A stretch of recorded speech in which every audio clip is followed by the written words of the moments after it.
The defense called Hauptmann's wife, Anna, to corroborate the fish story. On cross-examination, she admitted that while she hung her apron every day on a hook higher than the top shelf, she could not remember seeing any shoebox there. Later, rebuttal witnesses testified that Fish could not have been at the scene of the crime, and that he had no money for medical treatments when he died of tuberculosis. Fish's landlady testified that he could barely afford the $3.50 weekly rent of his room.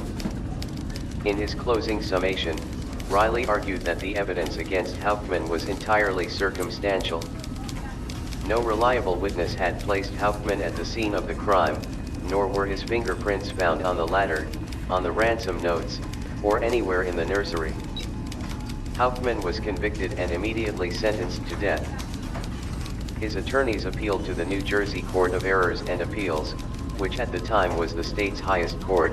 The appeal was argued on June 29, 1935. New Jersey Governor Harold Hoffman secretly visited Hauptmann in his cell on the evening of October 16, accompanied by a stenographer who spoke German fluently. Hoffman urged members of the Court of Errors and Appeals to visit Hauptmann. In late January 1936, Hoffman cited evidence that the crime was not a one-person job and directed Schwarzkopf to continue a thorough and impartial investigation in an effort to bring all parties involved to justice.